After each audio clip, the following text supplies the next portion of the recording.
Hey! Tambala na! At eto na sila, ang nag-iisang masugid na tagahanga ni Nicole Yala. Chris Chuper! Kasama ang nag-iisang die-hard fan ni Chris Chuper. Nicole Yala! Dear Nicole and Chris. Dear Nicole and Chris. Dear Nicole and Chris. Dear Nicole and Chris. Magandang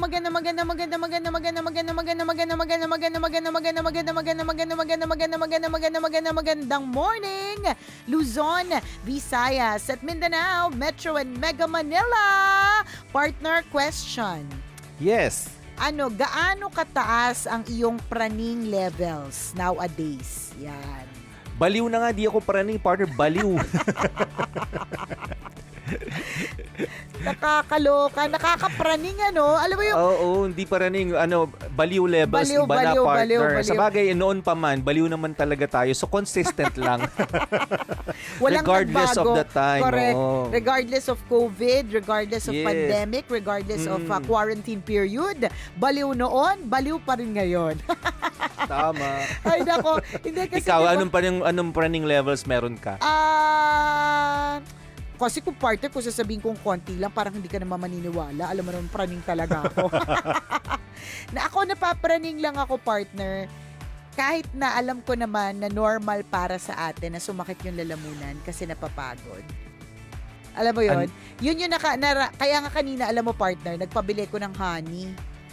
After a long time, parang ang huling pag-take ko ng honey with warm water and yung mga pinapatak-patak kong oils. Noon pa, hindi pa nasusunog ang Love Radio.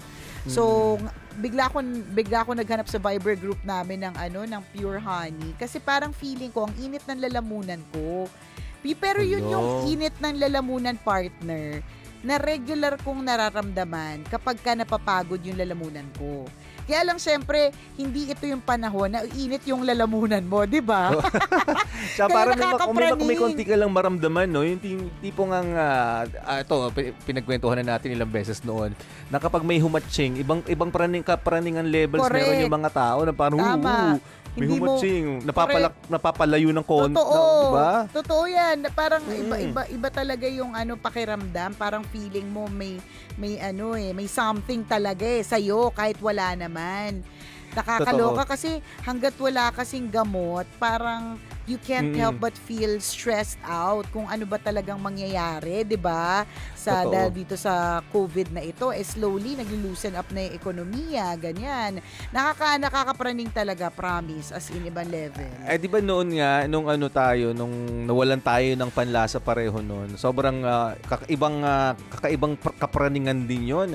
Parang nangyayari sa akin? Bakit bigla nawala yung panlasa ko? Tapos malaman natin na isa sa mga simptomas pala, na meron kang virus kapag nawala yung panlasa mo. O kaya, 'di ba, nahihirapan ka na huminga, nawawalan ka ng panlasa, Tama. nawawalan ka ng pang-amoy. Correct. Loss of Sumasakit ang lalamunan. Oo, 'di ba? Nakakapraning. Tapos alam mo 'yun, nung nabasa ko 'yun, 'di ba?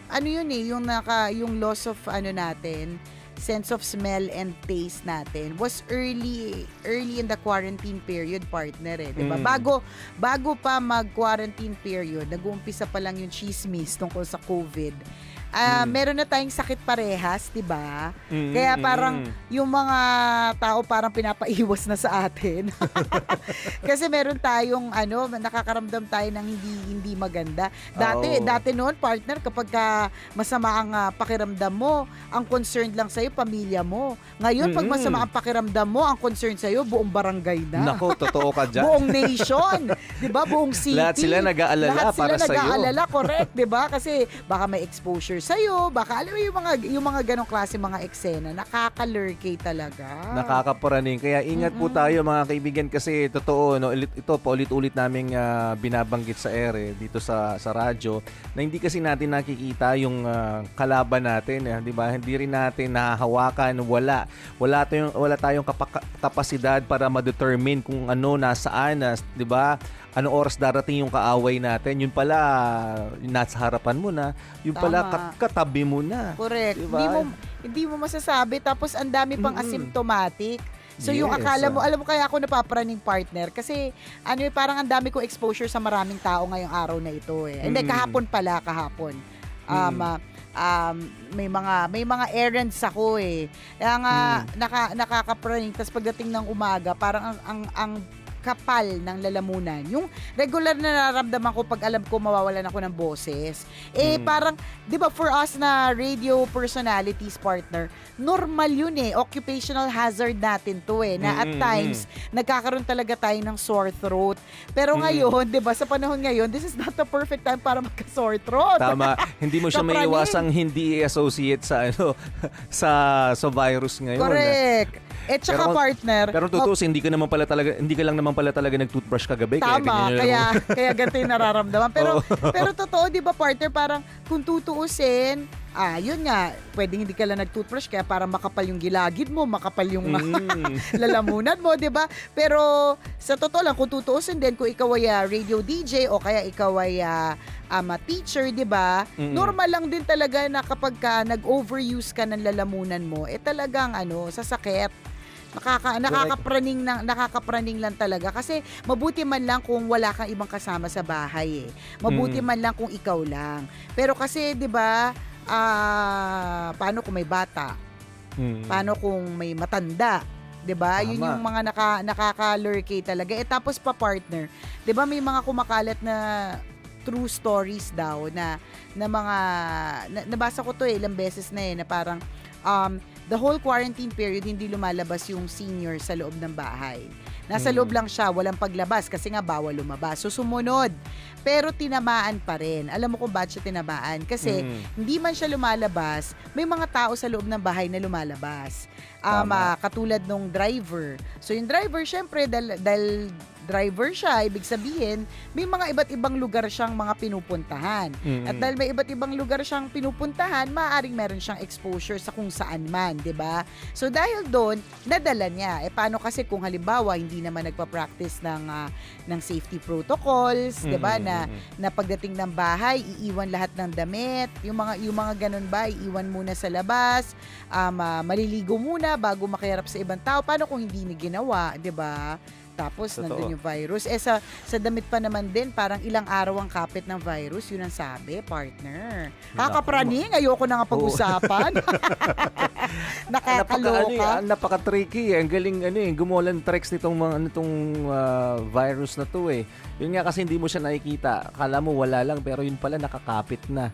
Di ba? Tama. Ang galing niyang mang-tridor, ang galing niyang mansalisi ng mga bibiktimahin. Tama, totoo ka dyan. Pero alam mo partner, meron ako napanood na na feature sa CNN na nagsasabi na although hindi ko siya spread kasi baka parang feeling ko kapag ka nag-spread yung na yun, baka naman parang sobrang maging kampante na ng mga tao. Na parang ang sinasabi doon partner, doon sa report na yun na yung asymptomatic, yung mga taong walang symptoms, ay hindi sila nakakahawa.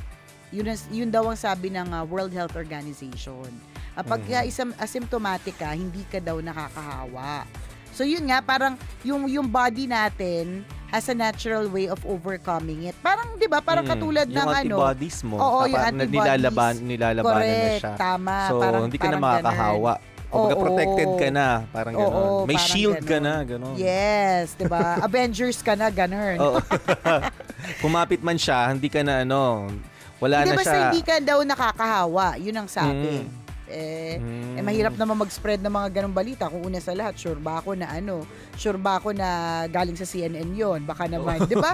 Kasi minsan gano'n Para katulad ka, 'di ba? Sabi ko nga, parang na-expose ako sa masyado maraming tao kahapon kasi kahapon nagpunta ako sa mall. Tapos, nakita ko yung Dunkin Donuts. Miss na miss ko. May pila. Ayoko nang pumila kasi ayoko na marami exposure. Kitang-kita ko from afar, partner. Meron choco butternut. Ang favorite ko kasi sa Dunkin. Hindi naman sa nagpaparinig para padalhan nyo na lang po ako, ano? Hindi naman sa ganon. Para din na po pipila. Para iwas exposure din. Oo, correct. Hindi naman sa ganon, di ba? Pero kung gusto nyo, bakit naman hindi? Di ba? So anyways, nakita ko na may available na choco butternut tsaka choco honey dip. Kasi yan ang pinaka-paborito kong donut sa Dunkin. Pero dahil nga nakita ko may konting line, hindi naman mahaba. Pero ayoko I didn't want to risk anything. Tapos biglang nung nakasakay na ako sa sasakyan, partner, biglang nabasa ko sa newsfeed na merong may logo ng Dunkin, tapos yung para siyang legit, partner, na nakalagay doon na due to parang ano ba yon, yung lack of ingredients or whatever, parang ganun. English kasi nakalimutan ko na na parang ma-phase out na daw yung choco butternut. So talagang napasigaw ako. Napabili ka. Napasigaw ako kasi parang oh my God, at naiyak ako ng slight, partner, kasi parang bigla akong pinagsisihan.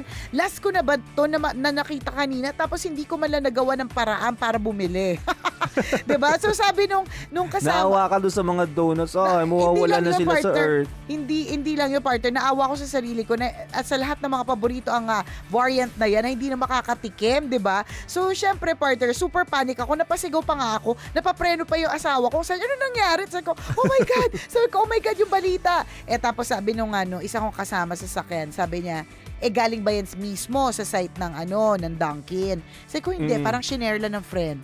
Pagtingin ko, partner, 2 likes tsaka 2 comments lang. Sabi ko, ay, nakakaloka. Tumingin ako sa Facebook ni Dunkin, parang wala namang pag-announce na ganun. So, alam mo yun, ang point ko dito, minsan parang akala mo galing sa legit na source kasi nilagyan ng pinasakan ng logo, nilagyan ng, di ba, mukha siyang corporate, mukha siyang formal, pero you have to verify the source. Kasi for sure naman, lalo if it's a big company, meron yung Facebook, meron yung website, meron yung Twitter, meron yung social media account. So, kung i-verify mo muna doon bago ma-spread, kasi mahirap na. Di ba? Mahirap na mabiktima ng fake news. Nakakaloka ba dito? Nabiktima ka na nga, biktima ka pa ng iba. Nakakaloka. Kaya yung nag-share, partner, inano ko na, in-unfriend. Pambihira, hindi nag-iisip, pinakaba pa ako. Nakaka-lurks. Hindi nagdagan ng praning levels mo dahil sa mga balitang yun. Praning na nga ako, prinaning pa ako ng husto. Grabe. Totoo yan. Sobrang lagan na po yung mga yan, fake news, mga budol-budol, mga salisigang. Diba? Nag-e-evolve yan noon. Mga tao lang ngayon, pati virus, salisigang na rin sila. Diba? Pati yung mga balita na napapanood natin minsan online, yung mga sinishare na mga post, sinishare na mga videos, minsan budol-budol din yung mga yan eh. Diba? Ang daming napapaniwala sa maling balita. Correct. Diba? Napapabili sa mga maling produkto. Tama. Diba? Napapaniwala ng mga maling advertisements, diba? Alam mo, totoo yan, partner sa buhay ngayon. Nag-evolve ang mga budol-budol, digital na rin sila ngayon. Digital na sila, totoo yan. Sa mundo na parang tayo ay nangangailangan lagi or parang feeling natin, there's always a need, ganyan. There's also a need, Kabisyo, na maging sure kasi maraming ang budol. Tama. Marami talaga nabibiktima. And tandaan mo, minsan 'di ba, ang nambibiktima sa iyo, hindi not necessarily kaaway mo, minsan kaibigan mo pa. 'Di ba? Yung nabudol ka na parang ano ba 'yan? Parang nabudol ako doon. Ano nangyari? Ba't ako pumayag? May ganun pa minsan na parang nabubudol ka. Na parang sasabihin mo sa sarili mo na, shucks, ang talino ko naman. Normally, bago ko pumasok sa isang something o bago ako bumili ng isang item, bine-verify ko muna. Bakit parang bigla-bigla na lang ako nag-oo? Nabudol ako, 'di ba? Yun yung eksena ng budol, partner. Nako, kaya ingat po tayo mga kaibigan. Sa panahon ngayon, kailangan triple pag-iingat tayo, 'di ba? Kailangan maging mapagmatsyag tayo, hindi maging relax sa mga bagay-bagay kasi iba na po ang environment natin, iba na ang mundong ginagalawan natin ngayon. Correct. Delikato. True, lalo at walang halong eklabu. Huwag basta-bastang maniniwala po sa fake news. Please, kindly verify the source. Okidoki? Tama. Maraming salamat mga kabisyo sa pagtutok sa amin ngayong araw na ito. Mamayang alas 9, isa na namang kwento mula sa ating... Mahiwagang burnay ang ating mapapakinggan kaya inyong pakaantabayanan. Muli ako po si Nicole Yala, At ako naman si Cambio King Chris Chuper. na nagpapaalala.